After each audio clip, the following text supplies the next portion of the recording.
So the synergy between father and son has been lost in our society. How do we gain it back as men, as fathers, as leaders, as guides?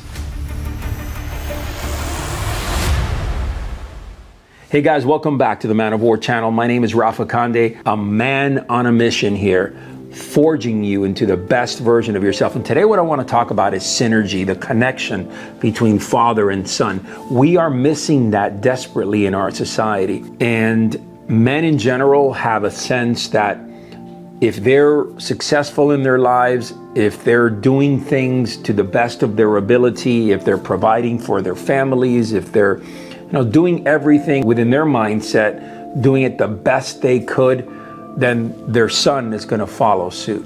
I do agree to a certain extent. And we see this, especially in the programs like the Odyssey, when we bring in the father and the son and we have them interact and work through difficult obstacles together, right? And notice that I said together. That is a big problem that we're having in our day and age right now.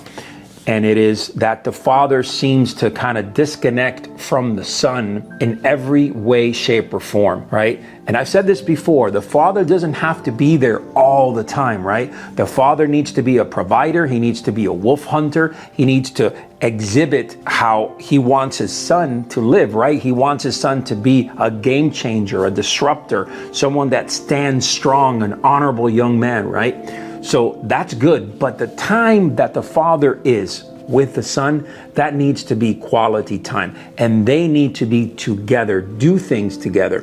Simple things, take on projects, even just watch games together. It's a beautiful thing sometimes when you just sit and talk about relationships, talk about things that they're of interest to your son. Many times what we get into this rut where we are as fathers pointing the finger and trying to be a motivation and inspiration to your son in every way, shape, or form, especially when we're having a conversation. Sometimes it's much better just to have an open ear and have some input in what he says and a little feedback, but don't be overbearing, because what you're going to see right off the bat is young men between the ages of 11 and 18 years old. They're going to have their own way of thinking, and you're not going to change that much. What you can do is influence it in certain aspects. And there should always be a respect factor. The second that you lose that respect factor, then there's animosity, resentment, and anger sometimes, especially when you are connecting with your son. You have to be more in a position to guide your son, even though sometimes you're going to get friction. Believe me, every teenager out there is going to have friction. You did when you were younger. I did when I was younger. They're going to have friction with their parents until they start maturing and realizing that what the father is doing is really guiding him in the right direction. But it takes time. It takes effort. It takes continuity and sustainability. And when we have a program like the Odyssey and father and son are connecting, now there's we build a trust, right? A bond, and you're going through difficult things together and you're doing them together. That is where the magic happens, when you do things together. So start off with conversations, start listening to him more. Be in his world a little bit, right? You don't be a boring ass dad. Be a cool dad. Be involved in things that he may like. You'll start noticing if your son starts coming to you for advice or for help, or starts leaning on you a little bit. That's a good thing. That's not a bad thing.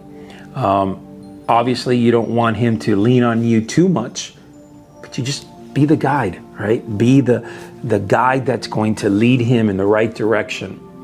Sometimes little steps, little things that you do make a huge difference. In the end, no matter what, and I've said this over and over again, how you carry yourself, how you carry your life, what type of man you are, how you treat others, how others treat you, how you exhibit courage, how you react to stress, how you disseminate information, how you communicate, all of that is something that your son is going to be receiving and absorbing. Because in the end, especially teenagers, they learn more by watching than they do by listening. Hopefully there are some takeaways here that you can bring to your house for you to be a better father. And I'm certainly not saying I'm the world's greatest father, but I can say that through trial and tribulation and through my experience with thousands of men, I really believe these are components that will help you become a stronger father. All right, guys, if you're loving this kind of video where we talk about walking the warrior's path, giving you the virtues, giving you the strategies, and more importantly, focusing on manifesting this way of life, I want you to do me a favor. Smash that subscribe button, turn on the notification bell, share the hell out of this video and like it. You know, we're trying to reach as many warrior-minded men as we can possibly reach. We need more of those in this world. All right, guys, until next time, may God bless you.